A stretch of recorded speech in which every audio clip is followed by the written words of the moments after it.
jeg har blået det. Så der, vi filmer nu. Ja. Igen. Man kan se det, Anders. Okay, fedt. Ja, fedt. Okay, det er godt, vi starter med den her film. Kom med, drenge! Anders, lad os sige en ting. Du skal ikke føle det. Så det er selvfølgelig der. Hvad sker der, hvis man hopper dernede og dømmer? Jeg prøver jeg fjerner den her trykplade. Jeg fjerner den trykplade, så må jeg gerne have det. Det skal vi lige have noget til. Fjern trykplade. Sådan.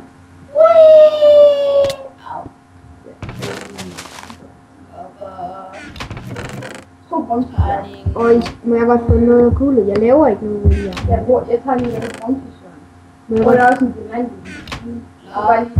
Jeg tager ikke taget alle i den. Den er Anders. De er den, som du også får et bremsesvær. Diamant? Blod altså. Ja, det ved jeg godt. Jeg tror kun et bremsesvær. Har du musik? Fedt. Vi kan få et hver. Ja, nemlig.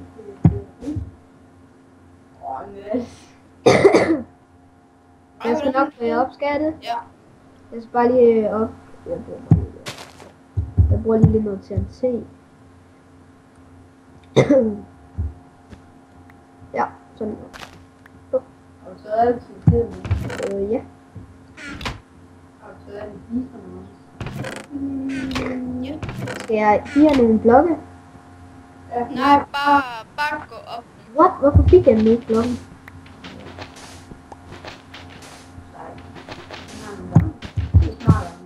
Sådan er nu jeg oppe. Nu skal jeg bare ud af det her nu.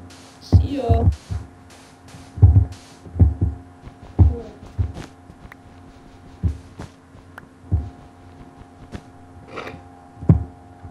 Det viser, om der er gode ting i min kage.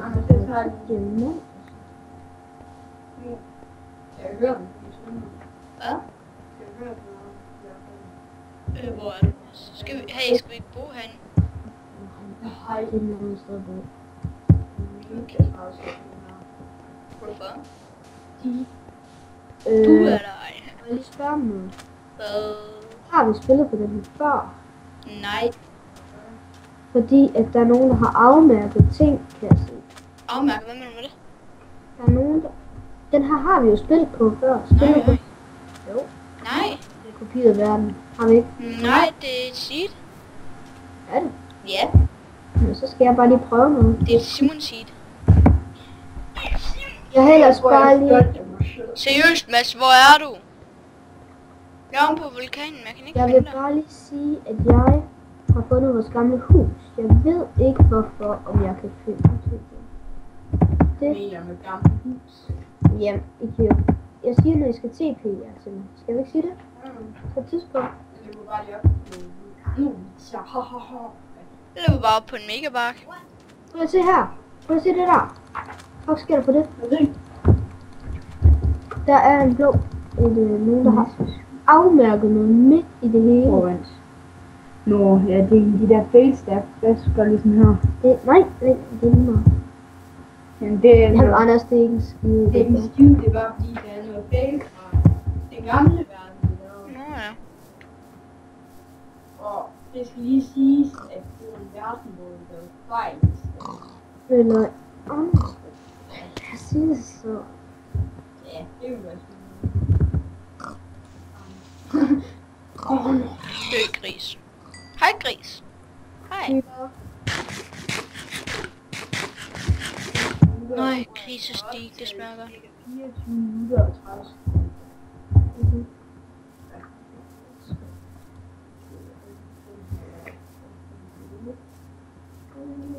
Vil du måtte have det?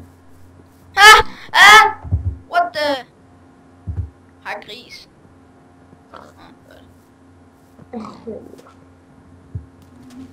Hvad for en sværhedsgrad er vi på? Vi er på easy. Kan du også se det?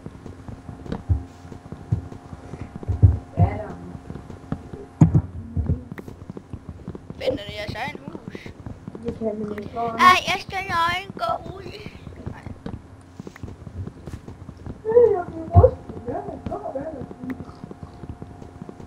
Det er en kapperwood.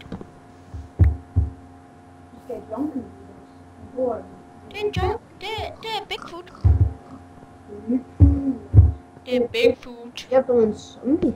Hvordan kan det være, den ikke brænder? Nej, det er Bigfoot. Jeg kan ikke slå en zombie. Ej, hvor træls. Tak. Det er Bigfoot. Det er Bigfoot. Ja, det har du sagt, ikke? Jeg var lidt træet. Jeg er mega sulten. Anders har den selv selvfølgelig. Hvad? Ja, det er i hvert fald det, vi Jeg var ikke i Jyllandsgård. Nej, jeg gider ikke at lave en Sådan. pickaxe. Ej, en skov. Det er derfor, jeg bruger den. Jeg har fundet lidt gummi. Hvor er du henne? Nå. Gummi. Men jeg har fundet et grotte. Glemte det. Jeg har fundet et gummitræ. Nice. Simon, nu går jeg ned i en grotte. Og finder gummi. Mads, har du allerede fundet et hus? Nej. Jeg har fået sult. Jeg finder også et sted, hvor vi kan bo. Okay. Så kommer Simon, hvor er du henne? Er du lige bag mig, eller hvad? Ja. Okay, nej, det er det ikke. Det var bare. Simon, bliv der, hvor du er. Laver I hus, eller hvad nu? Hvem laver Nej, det det? er bare hej Simon. Vi skal have alle de her træer. Laver I et hus, eller hvad? Ja, det kan vi også lave herude, Simon. Gør I det? Ja. Ja. Okay, jeg finder lige ressourcer. Simon, hjælp mig med at hugge alle de her træer. Hvad skal man bruge selve træet til overhovedet? Træet? Hvad mener du? Ja. Altså træet ud af det her. Det skal man bruge, når man har en sauna. Det er sådan en jagt, der er en tur om det. Og det kan man. Det er ret nemt. Sådan der. Så er vi.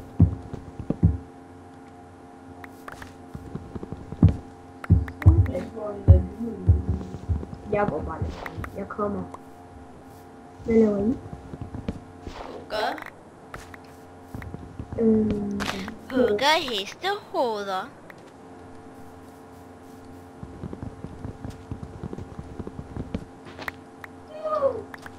Emu.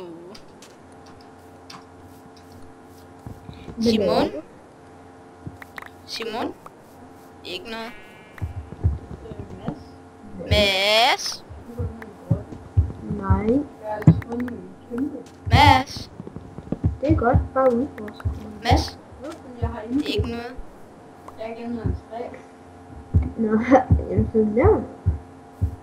Kender du denne Rudolf? Nej, det gør jeg ikke. Kender ikke Rudolf. Nå, men vores videoer, vil de ikke cirka være på 20 minutter? Jo. Så tror jeg sådan cirka snart, jeg har plantet nogle dejlige træer, så de kan vokse op og blive til nogle pæne, dejlige, store batterier. Nej. Har du et par store batterier? Nej, det har jeg da vel ikke. Det var batterier. Nu er jeg fået et godt sted. Ej, jeg har ingen fakler. Det må jeg have lavet. Der er masser af kul. Snart er hele skoven plantet igen. Vi vil gerne have et bronzesværd. Nej, Ja. det er ikke godt. Nej. Ja. Eller ikke lige nu i hvert fald. Det er egentlig godt.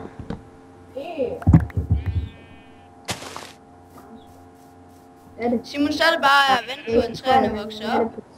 Ikke nu, som man ikke ved. Det skal være 10 år. Nej, Så er det du bliver bare der. måske næsten lidt jernøkser. Hvad? Det er lige noget. Er det ikke? Så er det næsten jernøkser. Ja. Det er meget træ. Hugge. Anne, jeg får stemme. Nej, det giver det ikke. Ej, jeg kan ikke hakke skål. Jo, måske kan man hakke. Hvad kan man hakke kover med? Jeg ved ikke, Nej, det har jeg faktisk ikke prøvet. Kan man ikke. Har 14 æbler.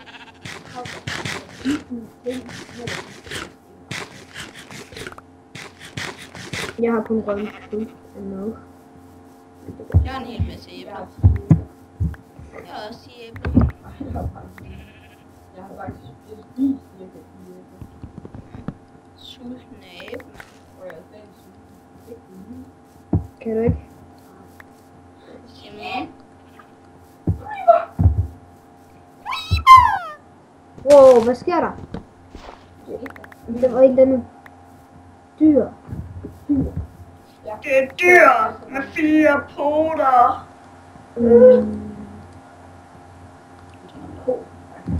En ko med 4 poter. Ja, det er sgu sikkert. Kom med cola. Det er nok cola. Ej. Okay.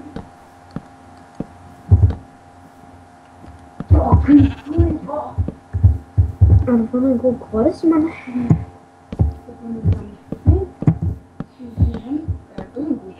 Ja, det har jeg faktisk. Okay, det er godt. Skal jeg kigge i det? Nej, det gider jeg ikke. Jeg er ved at... Jeg leder faktisk i ting. Men jeg har bare ikke fundet... Jeg går bare lidt rundt. Gør I også det? Jeg bygger. Anders? Nå, jeg tror... Ja, okay. Har jeg fundet hurra, som Kan man? Ja. Jeg har også fundet her. Ej, det er for dårligt, det der. Men jeg har godt nok også fundet en jern.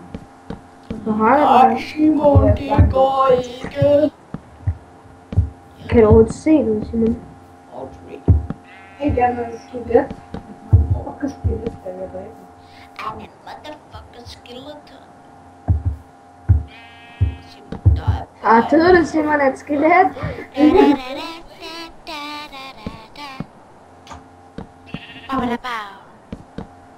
Bye, vanish. Han bruger ikke brugsesvær. Ja, hvorfor gør man ikke det? Sorry for party rocking. Og jeg fik en sharp minion. Gør du? Og hvad er det så? Nej. Det er noget, du kan Jeg lave. mangler lige noget. Minimumstol. Jeg mangler lige en ting. Eller, nej, 2 ting. Hvad? 2 brugsesvær. Ja. Det er allerede sket. Jeg tror bremsesværd er forsvundet. Ja, Jeg ved ikke, hvad der er sket. sikkert, Simon. Men jeg ved sgu ikke, hvad der er sket. Du skal ud og nakke en får. Kan de gøre hende hernede? Jeg vil se det. Og så har jeg... Jeg var lidt næsten spående med nogle 2 bagte til mig. Hvorfor? Vi ikke kan se en skide med noget. Så laver du? Jeg har ikke noget. Og jeg gad gerne have jern. Og så finder jeg jern. Wow, hvor er det heldigt. Jeg vil gerne have et stykke jern. Og så finder jeg noget. Jeg vil gerne have en diamant. Wow. Okay, jeg fandt ikke nogen. Det var sgu. Slime. Det er middagslime. Artstoller. Ja, gå med dig. Gå med dig, du klam. Du er grim. Du er grim og klam på samme tid. Ja, du gav mig vist lidt gunpowder, dig der er den sure. What the f... Jeg er den sure, så kan man til at tænke på mig med det samme. Den en klamme slange. Nej, de er sådan set ikke så gode. Stem.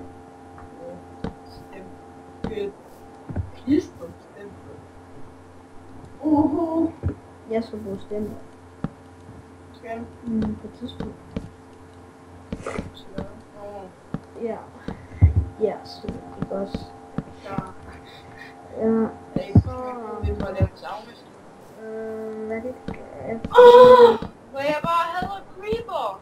Hvorfor skal I eksplodere så meget? Vi kunne...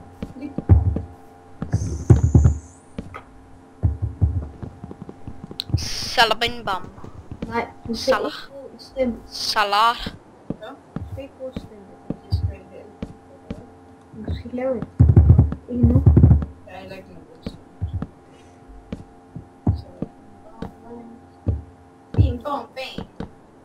Og creeperen er væk. Shalabam. Og creeperen er væk. And the creeper is away.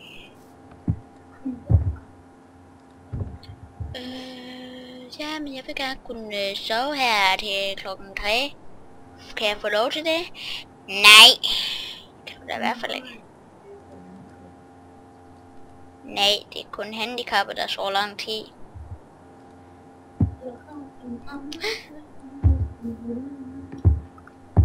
Så mangler bare lige 6 stykker.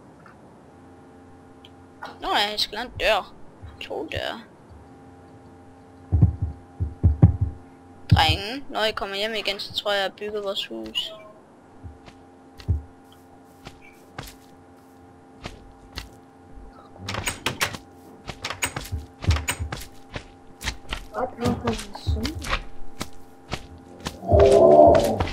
Hej Sheila. Desværre, der kommer kun til at kunne bo 2 herinde.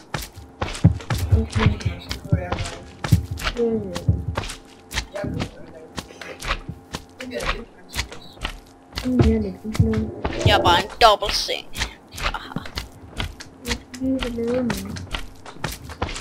Jeg ved godt lige, hvad jeg skal lave. Jeg skal lave et safir.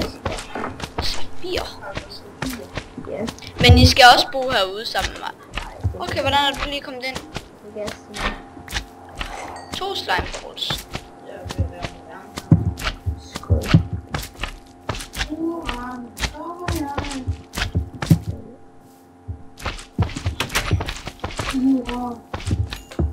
En spider.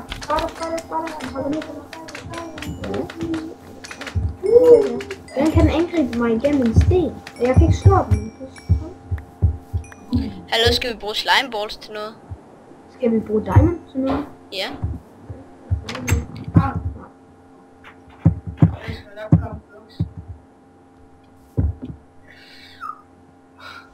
Wow, hvordan kører det med dig meget?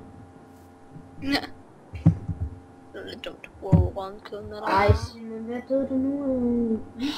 Simon, du dør også altid. Lær at holde dig i live, mand. Lær at blive en mand.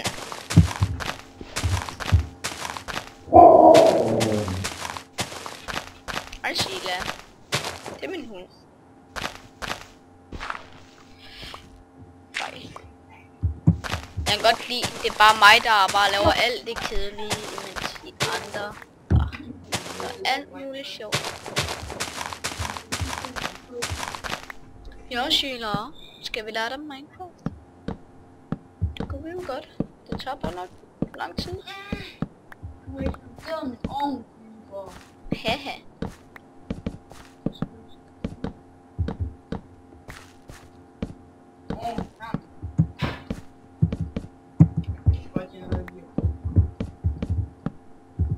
Vi når nok ikke så meget med i dag. Hvorfor? Der er gået 20 minutter. Så vi må nok hellere til at sige farvel. Ja, jeg vil bare lige sætte min dør i, og så vil jeg lige lave et skilt, og så stopper vi videoen.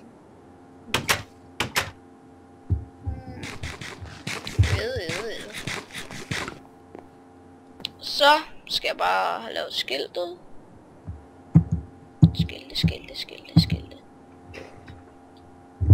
Skilte.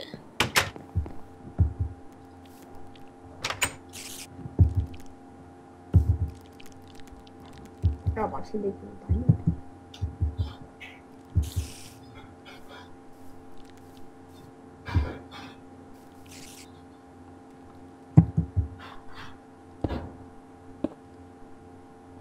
Stop, Simon.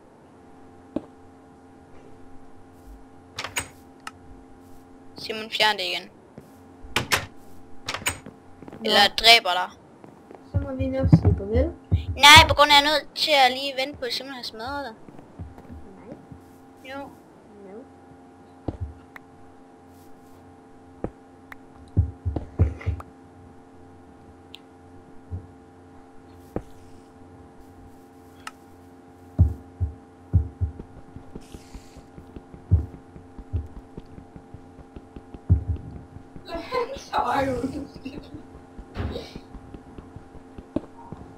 Hvorfor kan du smøre? Den er slut om lidt.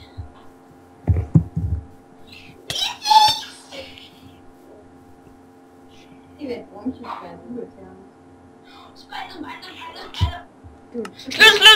Slut! Yay! Hej!